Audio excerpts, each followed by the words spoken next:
Bismillahirrahmanirrahim. Assalamualaikum warahmatullahi wabarakatuh. Bapak Ibu, kembali lagi dengan saya di channel saya. Nah, kali ini saya mau menyampaikan informasi singkat yang saya kutip dari wawancara Menteri Pendidikan Tinggi Sains dan Teknologi Profesor Satrio Sumantri Bojonegoro di YouTube Metro TV, ya, terkait dengan transformasi pendidikan kita di tahun 2025 dan seterusnya. Di mana di dalam proses wawancara tersebut beliau sedikit menyinggung informasi terkait dengan pembayaran tukin, kemudian kesejahteraan dosen, kemudian ada peningkatan terkait dengan dana penelitian, dan lain sebagainya. Nah, tentu ini menarik buat kita simak, terutama bagi teman-teman dosen yang masih ragu dengan apakah nanti akan dibayarkan tukinnya. Tentu Bapak Ibu penasaran mau tahu informasinya seperti apa?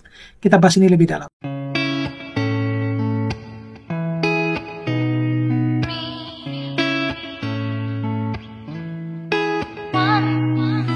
Assalamualaikum warahmatullahi wabarakatuh. Bapak Ibu, ini saya mencoba mengamati atau menonton kemudian meringkas beberapa poin-poin penting yang disampaikan oleh Menteri Pendidikan Tinggi Sains dan Teknologi di dalam proses wawancara di Metro TV. Ya, Bapak Ibu bisa lihat juga secara fullnya di videonya di situ, ya, terkait dengan transformasi pendidikan kita di Indonesia, terutama di tahun 2025 dan seterusnya. Kemudian sedikit menyinggung terkait dengan kesejahteraan guru, dalam hal ini ya termasuk kesejahteraan dosen-dosen swasta, kemudian negeri, dan juga ada pembayaran tukin, di mana kalau kita lihat bahwa Profesor Satrio Sumantri itu menekankan perlunya adanya transformasi metode pendidikan tinggi di Indonesia untuk mempersiapkan mahasiswa dalam menghadapi masa depan yang tidak pasti ini, ya, serta menyelaraskan kompetensi dengan kebutuhan industri. Nah, Kementerian Tinggi Sains dan Teknologi itu dibentuk setelah, ya, Kemendikbudristek itu terpecah menjadi 3 entitas, ya. Kemungkinan upaya yang lebih berfokus untuk mengembangkan pendidikan yang lebih baik lagi ke depan. Nah, kalau kita lihat dari anggaran pendidikan tinggi, itu memang dari ketiga kementerian yang sudah dipecah, ya. Dulu kan masih ada satu kementerian, Menteri Pendidikan dan Kebudayaan gitu, ya. Nah, sekarang kan sudah terpecah menjadi 3 kementerian, ya, di mana meskipun anggaran dana Kementerian Pendidikan Tinggi Sains dan Teknologi itu lebih tinggi dibandingkan dengan kementerian yang lain seperti Kementerian Kebudayaan dan juga Kementerian Pendidikan Dasar dan Menengah, tapi tidak serta-merta kemudian ini akan bisa langsung diaplikasikan ke masyarakat, terutama ke dosen-dosen, ya, karena tetap harus menunggu aturan-aturan. Dan juga kita menunggu ini informasinya nanti di bulan Januari ini akan banyak kejutan terkait memang dengan aturan yang mungkin selama ini menjadi beban oleh sebagian dosen. Nah, jadi informasi yang menarik Bapak Ibu, ternyata tukin itu sudah direncanakan sejak Maret 2024 dan itu ternyata anggarannya tidak mencukupi pembayaran waktu pada bulan Maret tahun 2024 hingga Desember ini. Oleh karena itu adalah salah satu alasan kenapa Permendikbudristek nomor 44 itu ditarik yang berhubungan dengan kesejahteraan dosen. Nah, ini berbeda dengan aturan tukin, ya. Kalau tukin itu kan diatur dalam Permendikbudristek nomor 447, ya. Jadi 447 nomornya Bapak Ibu, bukan yang 44. Meskipun dengan anggaran dana sekitar 57 triliun sekian atau 50 sekian itu, ternyata Menteri Pendidikan Sains dan Teknologi itu meminta tambahan anggaran khususnya untuk membayarkan tukin dosen yang tertunda sejak bulan Maret tahun 2024 sampai Desember 2024 ini. Nah, jadi pendanaan pendidikan tinggi kini itu dikelola secara terpusat, itu berbeda dengan pendidikan dasar dan menengah yang didanai oleh pemerintah daerah. Nah, janji yang belum terpenuhi, khususnya untuk pembayaran tukin ini yang tertunda di bulan Maret sampai bulan Desember, itu membutuhkan dana sekitar 2 triliun. Nah, oleh karena itu, Menteri Pendidikan itu meminta ke Kementerian Keuangan untuk menambah anggaran pendidikan khusus untuk membayar tukin dosen. Jadi Bapak Ibu yang kemarin nyinyir di komentar YouTube saya seakan-akan tidak akan pernah terbayarkan, ya kalau nanti terbayarkan ya mudah-mudahan berkah aja, ya gitu. Oke, kemudian kalau kita lihat ternyata ada juga 3 masalah utama pendidikan tinggi, ya, yang terjadi di Indonesia saat ini itu. Kalau kita bandingkan dengan negara-negara tetangga maupun dengan negara-negara yang pendidikannya sudah maju, ya. Yang pertama itu adalah ketimpangan akses pendidikan. Nah, ini tentu sudah jelas, ya, bahwa akses pendidikan di Indonesia itu memang tidak merata gitu, ya. Jangankan mau merata, ya, kalau kita bandingkan saja dengan daerah-daerah tertinggal ya tentu sangat jauh. Kemudian kualitas pendidikan. Nah, kalau kita juga berbicara tentang kualitas pendidikan, di Indonesia saja, di wilayah Jawa saja, itu kualitas pendidikannya juga sangat beragam, berbeda-beda. Begitupun dengan masing-masing universitas, itu juga sangat sangat berbeda. Kemudian yang berikutnya itu adalah ketidaksesuaian antara hasil pendidikan tinggi dengan kebutuhan industri. Nah, oleh karena itu, ke depannya harapannya dengan diberikannya otonomi yang luas kepada universitas, kita itu akan bisa memberikan dampak besar terhadap dunia industri ke depannya. Lalu bagaimana sebenarnya mau menghubungkan pendidikan dengan masyarakat dan juga dengan industri ini? Nah, tentu Menteri Pendidikan kita saat ini itu, Profesor Satrio Sumantri itu menekankan bahwa perguruan tinggi itu didorong untuk sebenarnya menjawab kebutuhan masyarakat melalui konsep belanja masalah, di mana nantinya profesor itu akan menaikkan anggaran penelitian, di mana itu fokusnya kepada permasalahan-permasalahan di masyarakat dan juga di industri.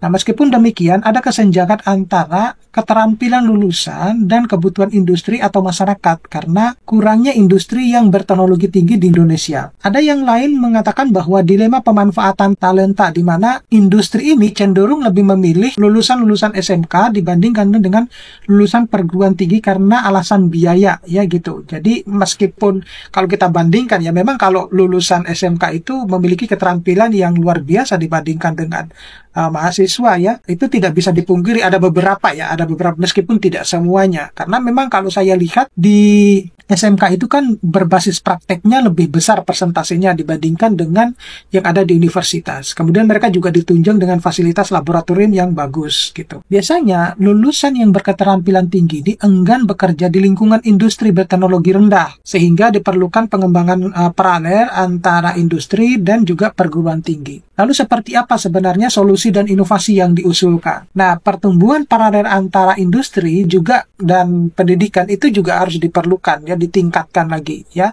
Misalnya dengan meningkatkan pendanaan riset dan memberikan insentif kepada industri untuk bekerja sama dengan perguruan tinggi. Nah, kemudian bisa mendorong nih investasi asing untuk membangun industri-industri canggih di Indonesia. Berikutnya itu adalah berfokus pada industri digital atau artificial intelligence. Nah, ini yang sangat menarik karena mungkin ya di sebagian besar dosen-dosen di Indonesia itu masih enggan mau mempelajari yang namanya teknologi artificial intelligence. Di mana sebenarnya kalau kita belajar dengan ilmu teknologi artificial intelligence itu akan mempercepat cara kita bekerja gitu ya. Karena sudah terbantukan dengan AI ini. Di luar negeri industri digital itu termasuk AI itu sudah dipandang sebagai sektor yang tumbuh dengan cepat, di mana ada kolaborasi dengan mitra internasional dalam mempercepat kemajuan ini. Nah, strategi jangka panjang tentunya melibatkan pengembangan industri manufaktur bernilai tambah yang tinggi dan berbasis riset. Tentu ada urgensi percepatan ya. Urgensi percepatan itu misalnya dilakukan dengan peluang agar industri digital di Indonesia itu segera digerakkan gitu ya, dengan misalnya kemitraan dengan transfer teknologi.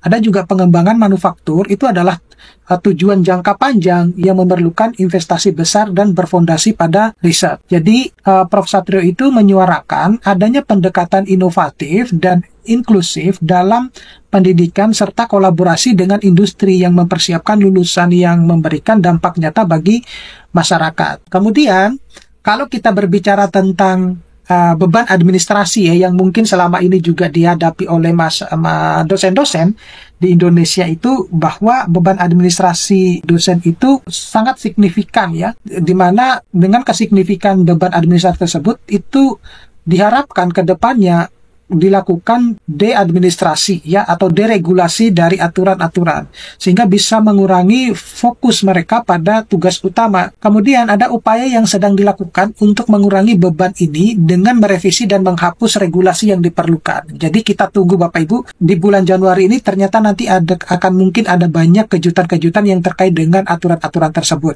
ya. Kemudian tantangan dalam otonomi perguruan tinggi. Nah, kedepannya itu perguruan tinggi itu akan diberikan otonomi secara luas untuk mengatur kinerjanya dosen-dosennya. Jadi seperti misalnya membentuk kurikulum dan lain sebagainya. Jadi ini mungkin kalau kita lihat ya, selama ini universitas itu kan kurang otonom ya.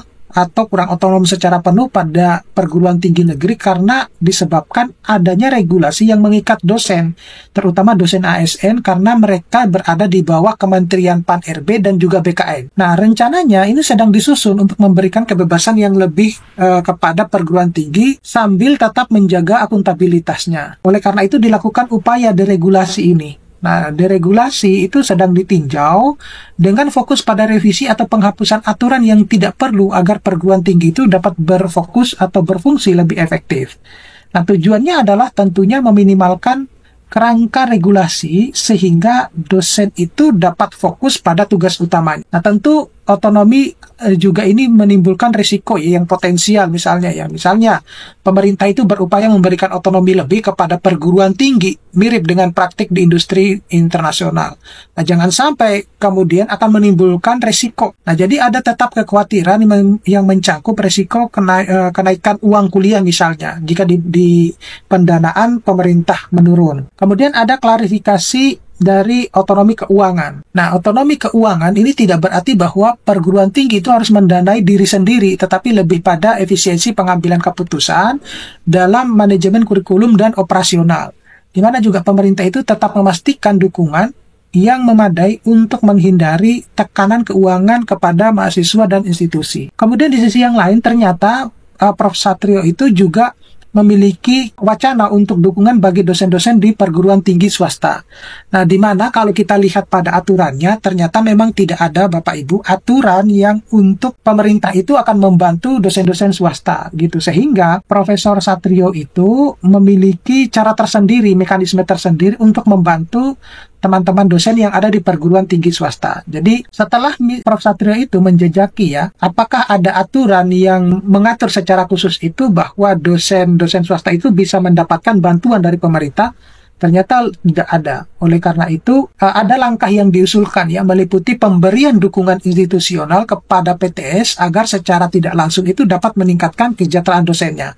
Jadi Bapak Ibu, apakah universitas PTS itu membuat proposal pengajuan untuk bisa mendapatkan bantuan? Ternyata tidak. Jadi ini berdasarkan hasil dari permintaannya PTS. Jadi anggaran itu akan diberikan berdasarkan hasil request dari PTS, tetapi PTS itu harus bisa memberikan dampak signifikan terhadap perubahan yang sudah mereka lakukan. Jadi tidak asal-asalan dana itu dikeluarkan atau diberikan gitu. Jadi tetap harus ada dampak yang diberikan. Nah, tentu ini banyak yang akan menimbulkan pro kontra Banyak nanti dosen-dosen berkeinginan bahwa kenapa nggak dikasihkan langsung ke dosennya takut misalnya nanti anggaran tersebut itu tidak dimanfaatkan baik-baik oleh universitasnya. Kita tinggal lihat saja seperti apa sebenarnya masing-masing kampus itu mengelola dana yang diberikan oleh pemerintah ini tadi. Nah, di sisi yang lain itu juga menyinggung adanya ketimpangan gaji di mana dari hasil yang disoroti memang ada ketimpangan gaji yang cukup signifikan di berbagai profesi termasuk pendidik. Nah, upaya yang sedang dilakukan itu untuk memastikan kompetensi yang lebih adil bagi dosen sesuai dengan peran penting mereka dalam pendidikan. Nah, Prof. Satrio itu menginginkan bahwa sebenarnya dosen-dosen PNS itu lebih cocoknya atau sebaiknya itu ditempatkan di PTS, bukan di PTN gitu Sehingga beban PTS itu untuk menggaji dosen-dosennya itu tidak terbebani karena sudah digaji oleh pemerintah. Nah, sayangnya kenyataan di lapangan itu kalau misalnya dibuka jalur PNS, CPNS misalnya atau P3K itu lebih banyak dibukanya untuk dosen-dosen yang ada di PTN gitu Nah, kemudian ada alokasi anggaran pendidikan nasional di mana pendidikan ini tetap menjadi prioritas tinggi dalam anggaran nasional, dan yang kedua itu adalah yang anggaran pendidikan, anggaran yang tertinggi yang kedua itu adalah pertahanan dan juga kesehatan. Nah, proses pengoptimalan distribusi dana ini terus dilakukan agar dapat memberikan manfaat yang maksimal bagi institusi pendidikan. Jadi seperti itu Bapak Ibu yang bisa saya sampaikan, mudah-mudahan ini bisa bermanfaat buat Bapak Ibu. Nanti kita bisa ketemu pada video-video berikutnya. Saya akhiri, assalamualaikum warahmatullahi wabarakatuh.